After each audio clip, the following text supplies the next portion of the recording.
Torah chanting isn't just there to be pretty. It's actually a sort of audiobook narration.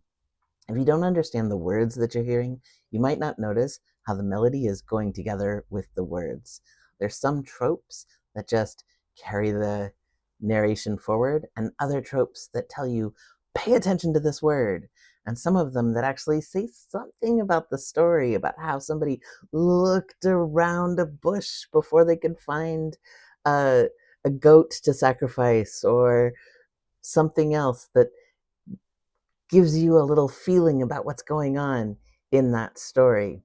And so, in order to show that, I like to use Len Fellman's amazing work in which he puts the trope melodies together with an English translation. Now, this isn't a totally newfangled idea. In fact, in ancient times, when Hebrew was no longer the spoken language of the average person, uh, the Torah would be read first for 3 verses in Hebrew and then for 3 verses in Aramaic. And that tradition carried on throughout the Jewish world into the Middle Ages.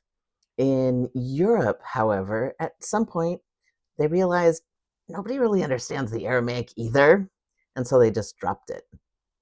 In Yemen, however, they also noticed that nobody actually understands the Aramaic except for the most well-educated people. And so how they solved that problem was they didn't take away the Aramaic, they added Arabic. So in the Yemenite synagogues, they would sing Hebrew and then Aramaic and then Arabic. So there is a reason within our tradition to sing the Torah portion in Hebrew and in English to make sure that everybody understands it. And at our shul, we might do that on some special occasions. But right now, I want to show you what it sounds like and what it feels like when you can understand the words and hear how the trope is affecting the storytelling. So I'm going to chant for you the first aliyah in the triennial cycle of parashat vayera, which is Genesis chapter 18, verses 1 through 5. There appeared to him Adonai by the oaks of Mamre, while he was sitting at the entrance of the tent in the heat of the day. He lifted up his eyes and saw, behold, there were 3 men standing over him. When he saw them,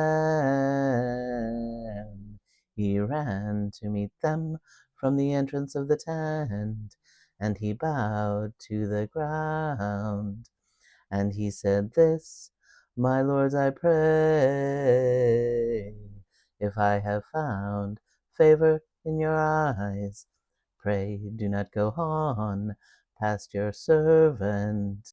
Pray that there be fetched a little water, then wash your feet, and recline under the tree. Let me bring a bit of bread, that you may refresh your hearts, and afterwards go on, since for this you have passed by your servant. And they replied, indeed you should do what you have proposed.